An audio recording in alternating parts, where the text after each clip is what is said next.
All right. All right, everyone. Thanks for joining the September 2025 Elevate monthly team call. Like I mentioned before I started recording, this concept or this idea of travel racing and what to think about before you decide to travel race, and then what to think about once you make the decision to travel to perhaps an A goal race or a fun race. We're going to talk about both. Came about after I sent the athlete-wide email about Racing Houston, and we have a huge team racing CIM and Houston this year, and I think travel racing, especially those faster courses, are only going to become more popular. So I think this is going to be a really great combo to kind of answer a lot of, I think, mainstream questions that a lot of people have, especially if you haven't travel raced before.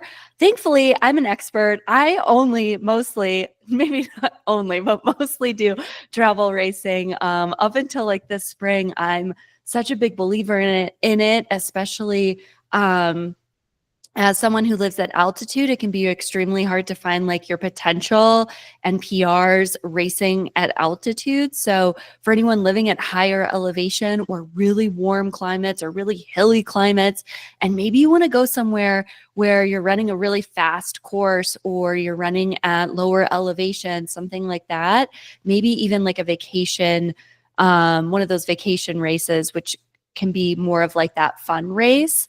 I think this is going to be a really great conversation to start thinking about all the things. And also, because we have so many team members racing CIM, racing Houston, I think next year too, I'm looking to take a team down to Phoenix in December of 2026, which is going to be their second year of racing. It's the second week in December. They have a half, they have a full. It's supposed to be a fast course.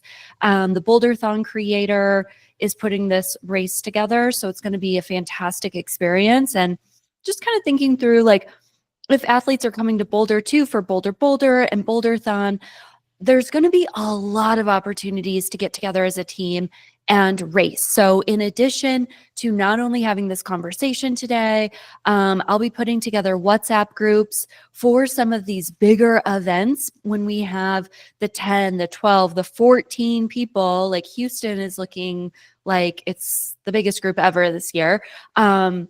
Where you guys can all help each other on some of these things too. And I'm a big believer in community. We have an awesome team. We have a big team. And instead of a lot of questions coming to me, which, you know, I love, just for the sake of like time and also community, using and helping each other with some of these questions, I think is going to be really great too. So, so look out for those WhatsApp convos as we kind of get into official training for some of these later 2025, early 2026 races. So with that, I'm going to share my screen. And we're going to get into, there we go, great.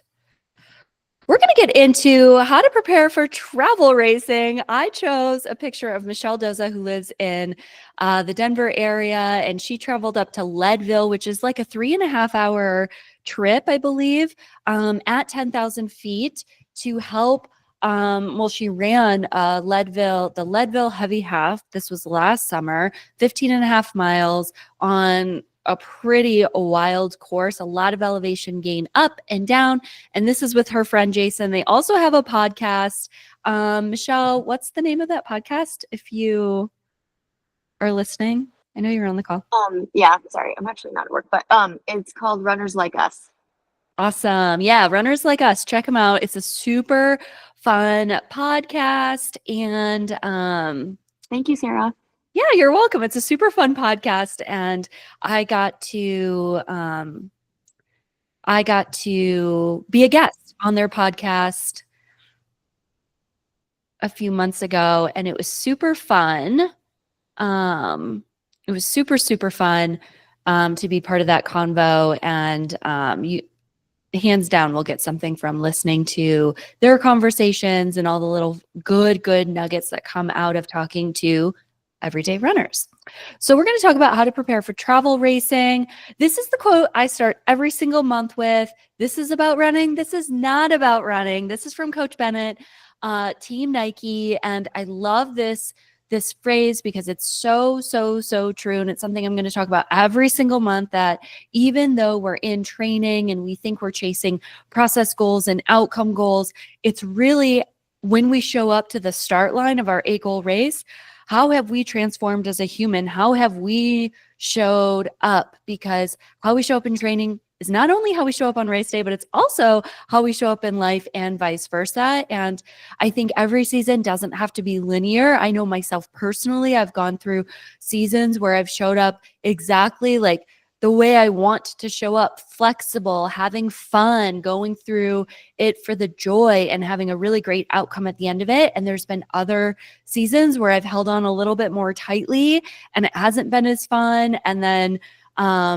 lot of other things can kind of pop up, and then you can kind of see it translate in life too. So this is a great phrase. And if you want to think about maybe how you show up in running, how you show up in life, how it's interchangeable, I'd love to hear from you on all of that. All right. So this is what to consider before travel racing. First and foremost, as a team, we've gone through running values individually, and this is going to come in handy when you consider travel racing, because does the travel, does the racing, does the environment that you're looking to set yourself in align with your running values? Like if you are in for adventure and fun and working hard and PRs, does that also align with a travel race, maybe in Indianapolis or Houston or Mesa or CIM, something that's fast and that potentially can get you that PR? Does it lean into all of those running values that you have? It doesn't necessarily have to lean into all 4 of your running values, but I would say that it should land in 2 or 3 of your running values, hands down. And if it doesn't, it's probably not the right fit, and that is okay. We can find another place for you to race and find another place for you to be in training. And I think that is one of the best, I think, values of one-on-one coaching is being able to talk through your goals, what you're looking for, have that goal setting meeting, not just at the beginning of the year, but also as life changes, as things come up, and as things kind of shift and evolve. You as a human are also going to be doing that. And every year we're going to be going through our running values too as a team. So at the beginning, well, probably December, I'll start the conversation and kind of take individuals in chunks as we go through having calls about not just running values and maybe how they've changed over the last year and what we want to focus in on 2026. But it's also a really great time to look at races and goals and things that you want to create in the running space for the upcoming year. So once you've established your running values and you say, yeah, actually 3 or 4, all of my running values align with going to Houston because I'm still chasing that BQ and I'm looking to have fun in training and community is really important to me. And I know Coach Sarah and like 13 of my team members are going to be in Houston. So that makes it fun. And there's going to be, I think if I'm not racing Houston, which is still like kind of TBD up in the air, for anyone going to Houston, if I'm not racing, there's going to be a lot going on race weekend because Houston does an incredible job of bringing in people. Like last year, I was able to go to the Des and Kara podcast. We'll do shakeout runs. We'll do a brunch. Like there's going to be so many things that we get to do. I get to be on course cheering you on and encouraging you in the last few miles. So, that community could be one of your running values. So yes, that aligns with Houston, that personal best, that getting, racing your potential, working hard, having fun, it all aligns. So check mark, running values are there. Now let's take a look at the other aspects that sometimes we don't think about until after we agree and maybe after we say, yeah, but the bib was only $100 and whatever dollars. The half marathons are definitely, running in general is getting expensive, but The half marathon was only $180. So let's think about the financial aspects, which are really not just the bib, but you have to consider the hotel accommodations, how many days you're planning to be there. And I'm such a big believer in not flying in to a travel race the day before a race if you're going after a personal best. If you're going in for fun, if you're going in to pace another team member, if you're going in with, hey, we're just taking this as a fitness test, I really don't care. Great. Maybe fly in the day before the race, but think about it in terms of you're probably going to want to fly in 2 days before. You may or may not want to fly out the same day as your race. So thinking about how many nights you need a hotel, and the hotels are always more expensive for races. Always, it's hands down everything I've experienced. Anytime I travel that isn't around running, which isn't very often, I'm always surprised at like how reasonable it is for hotels. And maybe it's just because I'm so skewed on what like the Chicago Marathon weekend, Boston Marathon weekend, Houston race weekend, how much that costs. So think about the financial aspects of hotel, flight, food, travel, like the Uber from the airport to the hotel. And then if you're staying at the hotel that's near everything, you can probably walk around to a lot of things. Like Houston's great for that.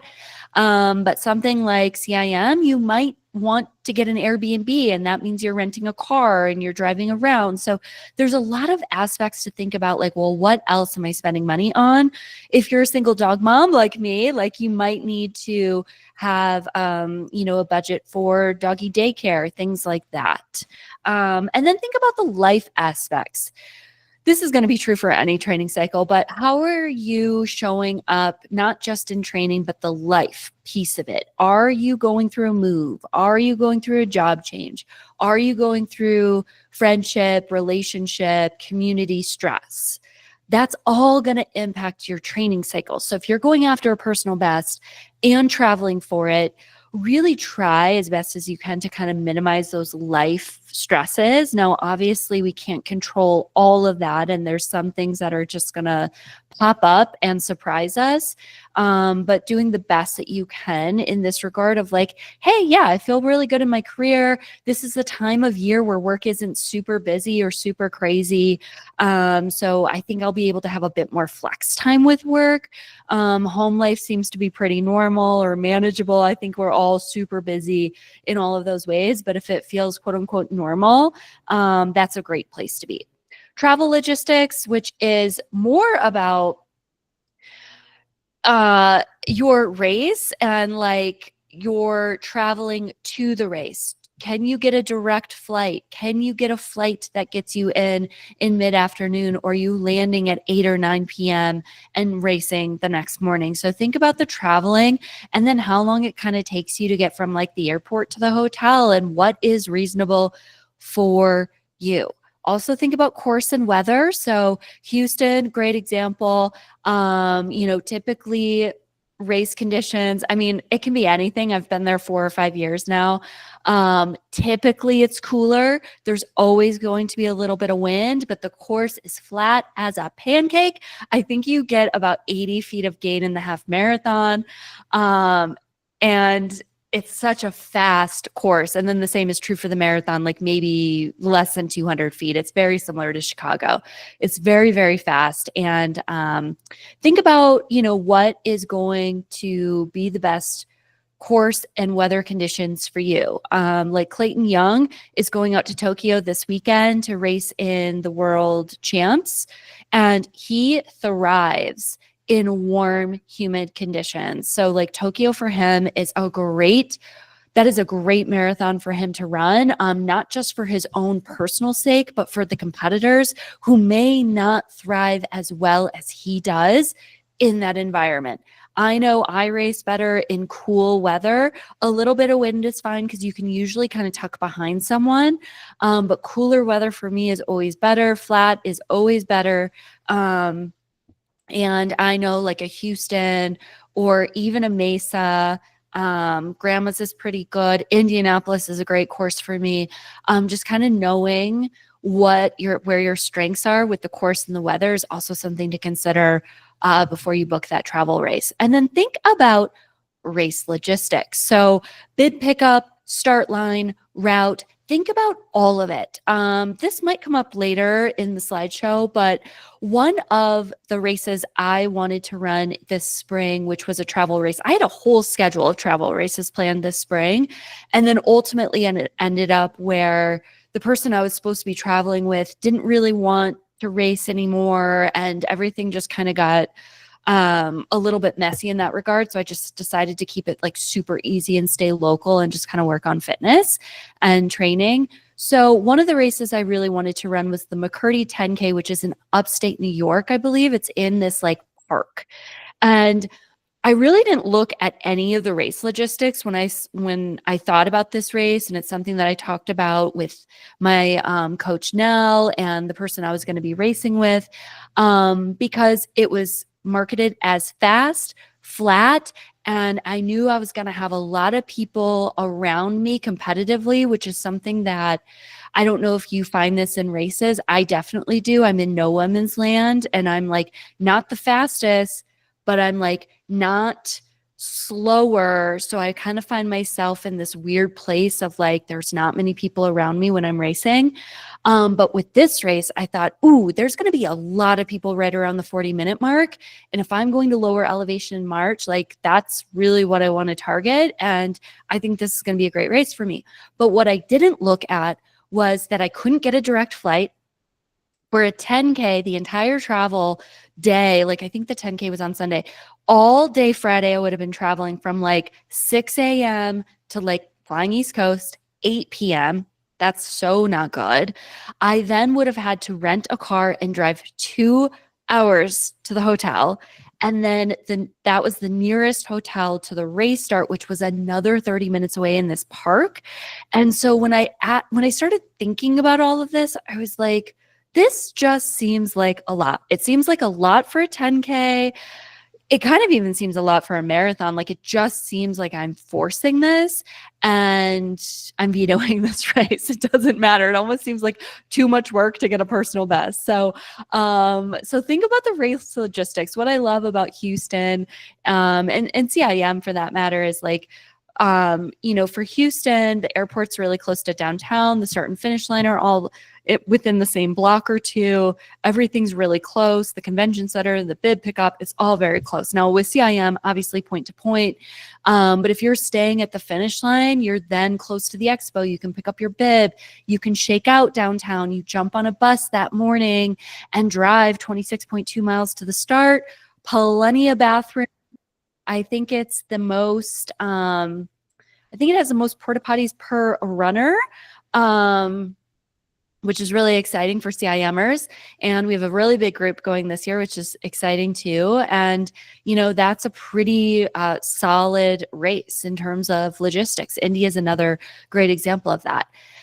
Lastly, I want you to think about your personal goals. Are you going for a personal best? And then really align with like the course, the weather, the travel logistics, financially, of course, how you're going to be able to show up in training, and then those race logistics. Or is this going to be like a runcation? Is this going to be one of those that you're running through a state park or like the Tetons or Jackson Hole? Like they do a lot of these like runcations, and those are super fun to do for fun. You can still train for sure, so you feel good, you feel strong, you feel healthy, you're not getting injured in training, but just kind of knowing what your personal goal is and then aligning with it. Like I'm not really at the point where I want to spend a bunch of money just to like fun run a race right now, just because I'm still kind of in this space of like, well, I think I still have a few PRs left in me, so I really want to tackle the PRs, and knowing, unfortunately, I am not getting any younger. We're not getting any younger. Pros and cons to that. But it does mean that there's just like limited time on maybe the amount of time that we can put into a training cycle for a personal best, and how much time we want to dedicate to training. And maybe it's not year round, and maybe it is dedicated seasons, which then kind of give you fewer options to go after that personal best. So just kind of thinking through all of those things is huge. But let's say all those things check out. A lot of you on this call today are travel racing in the next few months. So let's say this all checks out. So this is like now, okay, I did it. I bought the bib. Now it's time to book your airfare and hotel early. That hotel is crucial.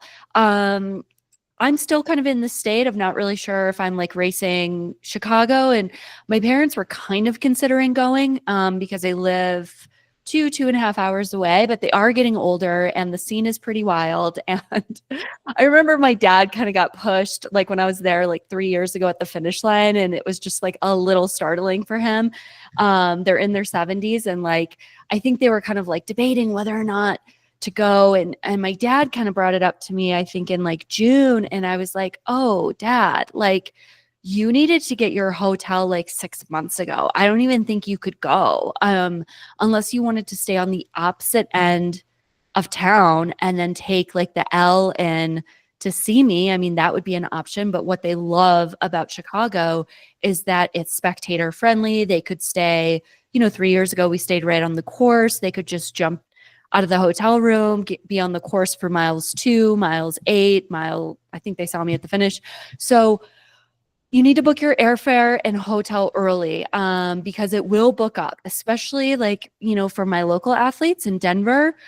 All the flights from Denver to Sacramento, Denver to Houston, like the good flights book up fast. So get your airfare, book the hotel, give yourself a chance to set yourself up for success. The last thing you want to do is have to settle on a red-eye flight or getting a hotel that's like 10 miles away from the start line and then having to figure out the logistics of that piece to it. Definitely give yourself that extra day before the race to shake out the legs. That travel fatigue in the legs is going to be real. If you're a younger runner or that doesn't bother you, because I know for some athletes it doesn't, congratulations. You can fly in the day before. It was Grandma's Marathon 2022 for me, where it was the first time I travel raced. Flew in the day before, which that's a kind of a long travel. If you've gone to Grandma's, it's like you fly into Minneapolis and then you drive 3-4-ish hours north to Duluth. So it was a really long travel day. And then I raced the next morning at 6 a.m. Central Time. Not it. Totally flat legs. Like I didn't have any oomph. And I was 3 years ago, I guess I would have been 39. So like it does kind of change over time. But when I was younger, I could totally do that. And I was absolutely fine. So know yourself, know your body, know what works for you. I'm a big believer in getting 2 runs in. If you're flying, 2 runs in at least before going into that A goal race, especially if you're going after a personal best. You'll want to train for the course, the altitude, the weather as best as you can, obviously, if this is an A goal race. And of course, if it's not, you still want to set yourself up for success. But that's something you and I work on. And, Melissa, before we started recording this call, she lives in Ohio. She's coming up to Boulder to run Boulderthon in a few weeks, which is so exciting. She's going to spend like 10 days in Colorado, which is also exciting. So she's going to come to the Denver practice here in a few weeks, which is going to be great. And, it's not her A goal half, and it's just setting, clap, Melissa. Yes. We're going to set her up for success as best as we can, given like the course and knowing where the fast sections are, and then where the sections where I'm going to need her to pull back because she is going to be at altitude. And of course, the weather is always going to be like, we never really know what that's going to be like until race day. But train as best you can for that. And then pre-plan food options, grocery store runs, make restaurant reservations in advance. This is absolutely huge. This is something I love to do and just get everything organized and ready to go because it just takes the pressure off of everything. Like if you're bringing a bunch of gels, a bunch of snacks with you, I'm gluten sensitive. So like I definitely bring a lot of gluten-free things with me just in case, especially different parts of the country are easier than others. Like I really want to make sure I have what I need. And even going to a grocery store doesn't always guarantee that I'm going to get what I want. And maybe you're vegetarian or vegan and you kind of fall in that category too. So pre-plan your food options. Grocery store runs are awesome. And then scope out the area. What's close that you can make restaurant reservations in advance. And then where are the places that maybe you want to order in and just bring the food back to your hotel room? It's something I really like to do the day before the marathon, or if I go out, it's early. It's like 4 or 5 p.m. early, and then I might bring a little bit of food back to the hotel with me, and then maybe I eat it around 7 o'clock. But I really try and do the best that I can do with that, because what we know to be true about the marathon is that all of those activities the day before take a lot of energy, and the more that you can streamline, the less stress that you have that day before and really the week of race week is crucial, and it will impact and make or break your race in some ways. Let's talk about packing. This is a balancing act. You don't want to forget anything, but maybe don't bring your entire running, all of your race kits, right? But think about this in a way of like, a lot of people will ask me like, well, I don't know what to pack and all this stuff. Well, think about your long run checklist, right? All the things, maybe you're like me, the night before a long run, you set everything out. The night before a workout, you set everything out.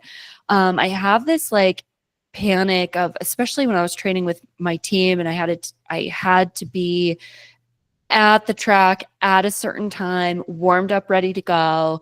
I always had this fear that I would oversleep, especially when I'm in a marathon training cycle, because it would happen like 1 or 2 Wednesday mornings out of that cycle of like, you're just fatigued, right? You accidentally turn off the alarm instead of hitting snooze, and congratulations, like you overslept and now you got to get out the door quickly. So I think most of us probably have this checklist of all the things that you take with you when you go out for a long run, especially, I'm going to get to that.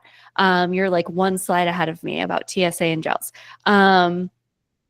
You're going to think about your long run checklist and add to it. So this was something I actually had for Indianapolis that I shared with Jenna, who I was running with. And it was an incredible checklist. And I ended up deleting this note, which I'm a little annoyed with myself about, because it had every single thing that you would really need going into a travel marathon. But think about it in terms of the shoes, the gels, the hydration, the electrolytes, the hat, the second pair of shoes. I will say, pro tip is, if you're not totally settled on the weather or your race kit, bring a few options. I always do this in case the weather changes. The only year I didn't do this was CIM 2023. CIM 2023. And I ended up bringing an all black kit because it was supposed to be cool, and it ended up being warm and sunny and humid. And the kit was not it, my friends. The kit was not it. So bring a few different race options, and also think about arm sleeves, throwaway clothes, things like that that you might need before the race, just in case that weather shifts the day you're on the flight out to your city. Especially, Chicago is, it can happen anywhere, but Chicago is definitely known for that weather to change within a day, and it could change drastically. So start thinking about your long run checklist and then add to it as you kind of go throughout your training. So these are some items to consider that you might not think about. Obviously, your GPS watch, but the charger is huge. Bring the charger, recovery slides, recovery socks. Maybe you want to travel with Normatec boots, maybe not. I have the travel boots that I bring, and they fit in a carry-on suitcase, which is great. Maybe you want to bring a massage gun. I know that can get through TSA.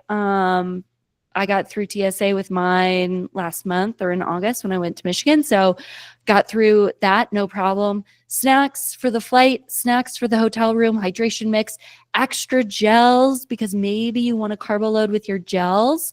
Or like me, you want to have a variety on race morning, kind of choose how you're feeling that morning and what you want to bring. So the gels do get through TSA. When I went to Michigan, I was supposed to, which was now, I guess, 3 weeks ago, I was supposed to race a tune-up half for Chicago, and I ended up not racing at all because I really wasn't in a state to race a half marathon. And And I still knew that I wanted to get in some training runs, and I brought some things for my brother-in-law who's really big into movement and running and doing all the things right now. So I brought this huge, like, gallon-sized Ziploc bags of like Scratch Hydration Mix singles, gels, Element, some Cherry Bundy individual packs. Everything got through TSA. I carried my bag on. Everything was fine. They did flag it. And the lady who was like looking through my bag, she's like, "Oh, are you racing? Like, are you racing this weekend?" And she was a big runner. So we were talking about running, and she had run the Chicago Marathon, and it was a really fun convo. But you might get pulled over. They might check your bag, but I have never had a situation where my gels have been thrown out. Never. And that's even with like the SIS gels, which are huge, the carb gel, which is huge, my hydration mixes, especially those individual packs, it will get through. And then think about packing, of course, that second race kit, your race shoes, bringing your handheld water bottle, sunscreen, you know, if you chafe, bringing your balm for that, Band-Aids in case you get blisters, all the things that you might need after the race too is a really good idea to think about, especially if you're traveling. I know if I decide to race Chicago, in my like checked bag, so when I cross the finish line, I already know I'm going to have my recovery slides. I'm probably going to have a hoodie in there, a different shirt, some Band-Aids for sure in case my feet are torn up. Highly recommend packing a second pair of shoes in your drop bag that you can change into, especially if you're running some of the majors where you have more than a mile to walk before you get out of the racing area and you can meet your friends and family. Highly, highly, highly recommend that. The more comfortable you can be kind of in this situation, I think the more we can keep your nervous system in check and things just flow a little bit better. Let's talk about the carry-on bag. So I've had some instances where athletes have texted me in an absolute panic saying that they checked their bag and their bag is lost and all of like their racing kit, their shoes are in the bag and they're unsure if they're going to get it by the time the race starts. So my advice is bring a carry-on bag. I do this. I mean, I don't really check a bag, but bring a carry-on bag. Everything you need for race day goes in that bag. And maybe even like your toiletries and other things that you're going to need in case that checked bag does get lost. You have everything you need. And that's going to be really important because you don't want to be in that situation of having to buy, I think especially shoes, like buying a brand new pair of racing shoes. Not only is it expensive, it could be really difficult to find the pair that you've been training in, but also it's like, it's a brand new pair of shoes. And what we know to be true is that sometimes those new shoes don't feel the same as maybe the pair that we had been training in or the pair that we are ready to race in. So think about it from that sense of just bringing everything with you on the plane that you want on race morning. That's going to be huge. Maybe some of those recovery items, all your other clothing, that can go in the checked bag. Great. Let's talk about traveling to the race location. So on the flight, you want to stay as hydrated as possible. Take the Element, take the Scratch, drink as much water as you can. If you want to wear compression socks, that's awesome. Sometimes I'll wear them on the flight back. I'm also known to fly back the same day as a marathon. Highly don't recommend that, but sometimes that's just how the cookie crumbles. And at this point, I'm like, well, whatever. I'll just take an extra week of recovery because you're not going to feel good getting off the flight. But wearing compression socks will definitely help with that. And then give yourself plenty of time between your flight out to your race destination, the flight back, to getting to the expo, getting to race morning, all of it. Like, just give yourself time. The last thing you want is to be 10 miles away in a hotel, 10 miles away from the race start, and you're panicking about how early you have to get up just to get on transportation to get out to the start line. Like, give yourself plenty of time for those racing CIM. If you're staying at the finish line, those bus lines are longer. They will get you through. My past experience racing CIM, and also I've had a lot of friends race other years at CIM, is that they tend to hold the race until all the buses are there. Both years that I ran it, I think we had a delayed start by 10 minutes. So just kind of know that, like, you will, if you're on the bus, they will hold the start, I think, until you get there.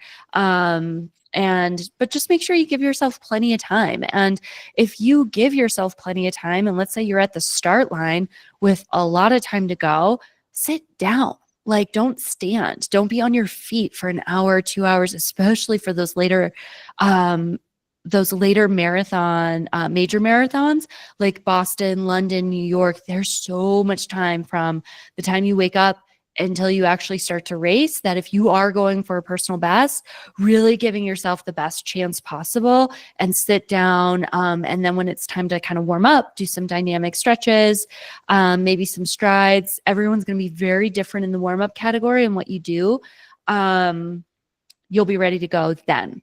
But also stay as relaxed as possible. Traveling is stressful. So trying to do everything that you can to set yourself up for success is important.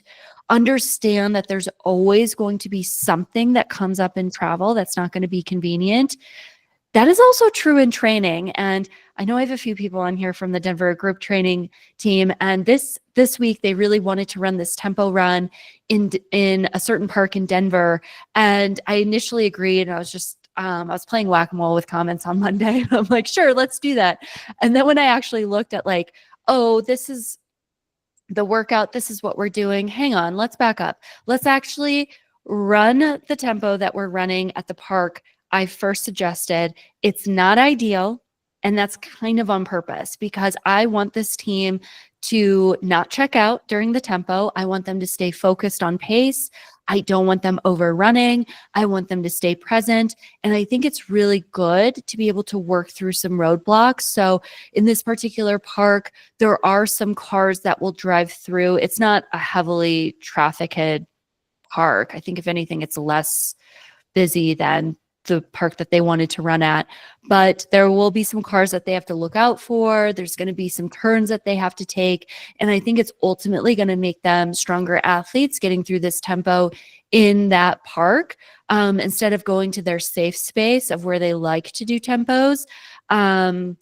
And if we can flow through that tomorrow night at practice, they can also then apply this to like when they travel to their race and something out of their control happens on their flight or on the way to the hotel or on race morning or, hey, during the race, because we've all been there. And it really just helps everyone become a stronger athlete and stronger human.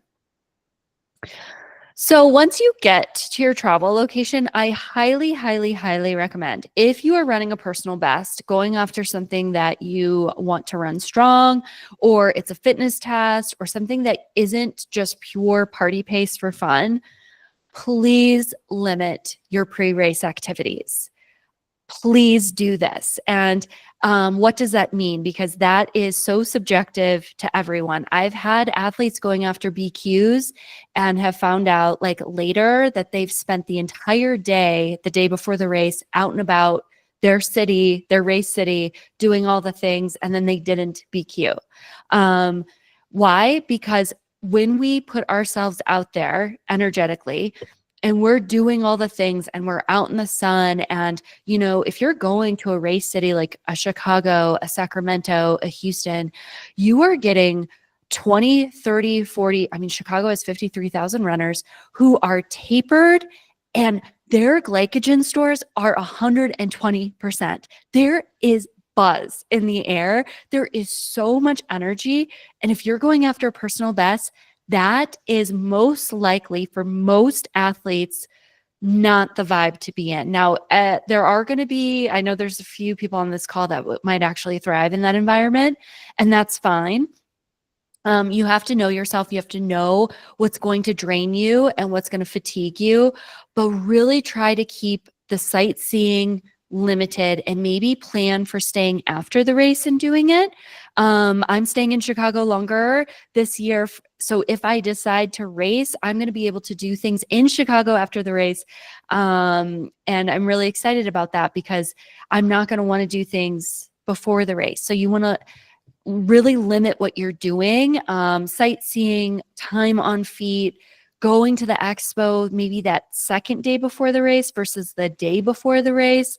The expo typically is going to have like, well-known runners and speakers come in, and just try and limit that. So if you really want to go see Ali on the run, or you really want to go see Des and Kara and do like a live podcast, good, and know yourself. And maybe you also pick up your bib at that same time, so you're not going that morning to pick up your bib and then going back to listen to some of the speakers and kind of immersing yourself in that environment and in that energy. So really think about keeping your pre-race activities low, low, low, low. Even the low end impact activities like the architecture tour in Chicago, had an athlete do that the day before her race. It's still stimulus. You're still out in the world. You're still picking up energy. You're still fatigued from the sun, and you're probably not drinking and eating the way that you should anyways on top of it. So really just try and limit that as much as you can. If you're traveling with friends and family, 1,000% communicate your needs, your wants, the situation of the weekend before they commit to even going. I think that's huge, because I've had instances where athletes haven't communicated to their friends and family that like the day before the race, they just wanted to hang out in the hotel room and watch Netflix and be in Boots and eat a bunch of carbs and go to a shakeout run.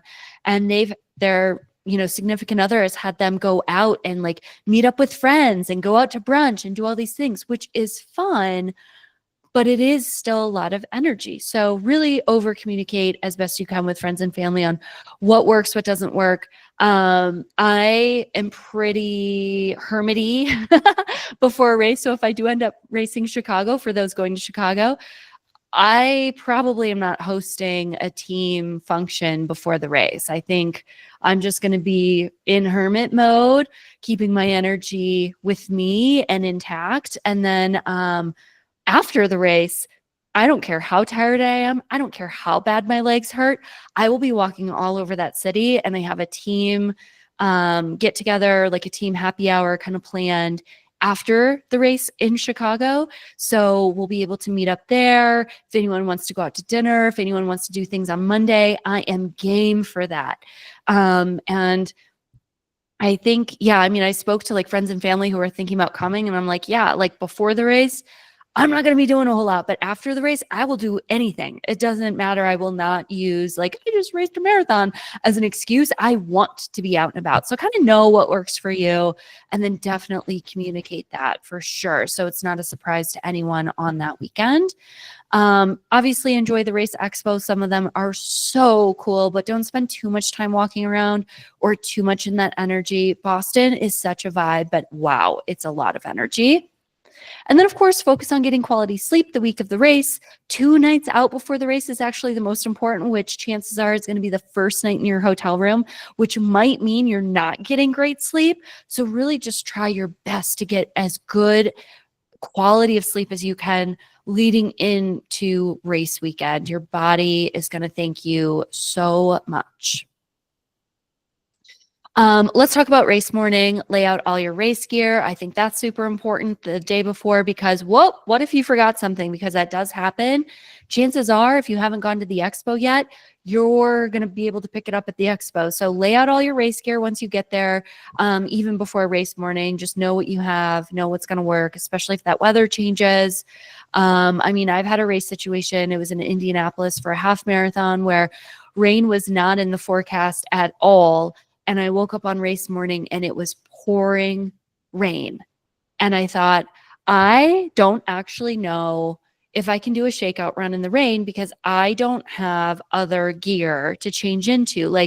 And you don't want to like be soaking wet starting a race if the rain stopped. So just lay out all your race gear, be prepared, think about any factor that could jump in and factor in. Give yourself plenty of time to get to the start line. This is a huge tip. If you're staying in a hotel that's like a race hotel, elevators are going to take a while. So think through your process on race morning. Are you going to the hotel for lobby? That's one elevator down. and then going one elevator back up to your hotel room. And then you're leaving for the race, which is a third elevator. If the elevators are taking 5-10 minutes to get because there are just droves of people doing the exact same thing that you're doing, give yourself plenty of time. I have been in a situation where like the elevator took so long that did not have nearly the time I wanted to get ready in the hotel room before my race. So just give yourself plenty of time for all of that. And then post-race morning, have a plan on where to meet friends, family, your post-race celebration meal, pack an extra bag of recovery gear with you, second pair of shoes, like I mentioned earlier, game changer. I am going to want to get those race shoes off and put, I think a lot of you know I'm wearing the Kane recovery shoes right now, recovery slides. I love them. I love them so much. Like I wish I could run in them. Like I guess I could run in them, but I wish I could run fast in them. Like they have been such a gift this summer to me as I go through like my foot issue, and it just feels like a hug on my foot, and it feels great after my long runs, after workouts. I'm basically only wearing this recovery slide if I'm not in a running shoe at this point, and I really, really like it. So highly recommend getting a pair of recovery slides. There's other brands out there, but I really like the Canes. They have the bubblegum pink that's still in stock. And I think they were like $75. So not like, I feel like the UFAs are maybe a little bit more expensive. And they have a bunch of fun colors.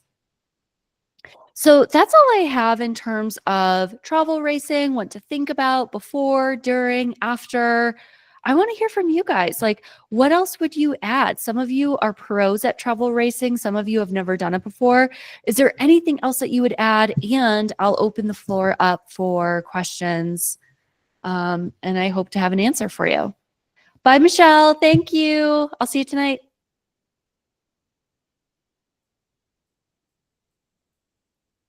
Anything you'd like to add? Any questions? Any specific questions about your upcoming race that you want to chat about now?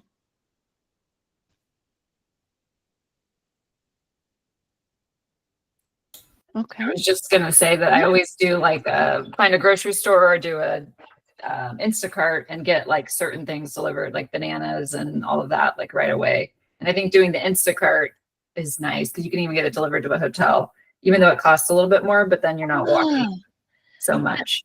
That's a great idea because then you're not out and about like on your feet. And I know when I went to Indianapolis last fall, that was kind of it was more difficult to get to a grocery store than I wanted it to be. And like, that's just not what you need. So like the ordering online and just having it delivered is huge. Like, you know, it all comes down to like minimizing stress for sure. And then also I'm like a big coffee drinker and I drink my coffee strong. And sometimes your hotel has weak coffee.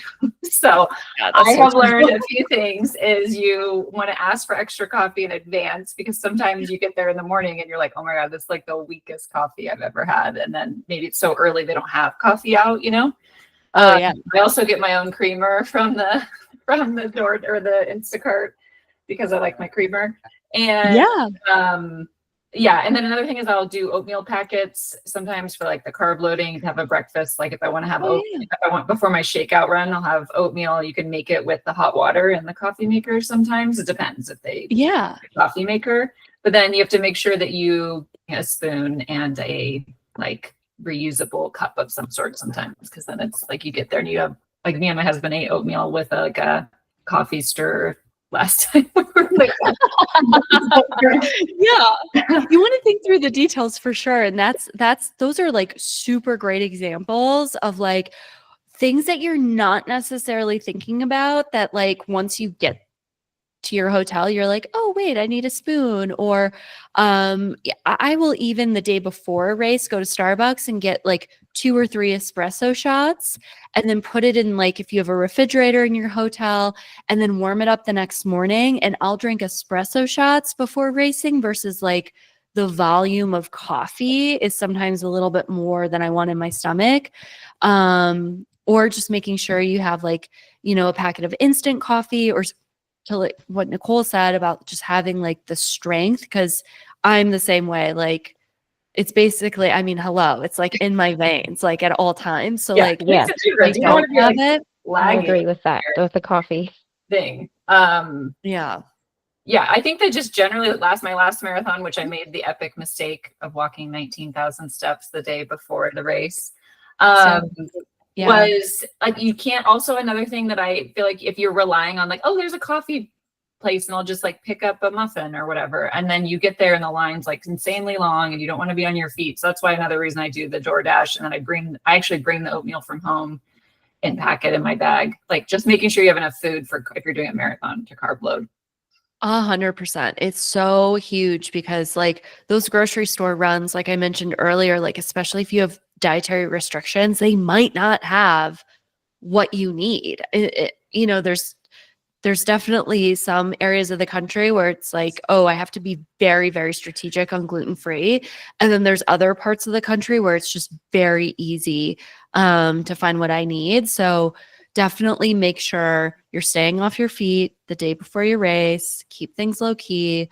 But also like, yeah, bring all the snacks. And I think Sarah mentioned she travels with her travel kettle, and a bamboo utensil travel set for her coffee and oatmeal. She also linked I think it's the bamboo utensil travel set in the notes for everyone, which is great. Yeah, that's the kettle. It's awesome. Every time I travel for work, I make my own instant oatmeal mix and bring it with me, and bring via coffee stuff. And yeah, it's super helpful for getting in what you want first thing in the morning. Yeah, that's great. Love that. And something that I did a few years ago, not every hotel is going to accommodate this, but when I ran Chicago a few years ago, I asked the hotel if I could get a microwave in my room, and they brought one to my room. So like I didn't have to leave my room on race morning. I had a refrigerator, I had the microwave. They will not provide toasters. That is like the one thing they will not individually give their guests, which I understand. And also call in advance, like, and ask like, hey, I'm running X marathon, like, what can I expect to have in my hotel room? And then also ask for maybe the things that aren't there, and if they can accommodate, and like bring a microwave to your room, because then you're saving yourself from going up and down the elevator, which can be horrific on race morning.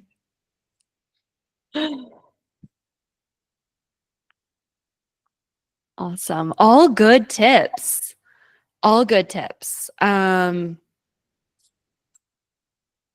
Yeah. I think we have Amy running on the call. Thanks, Sarah. We have Amy running Chicago and Richmond.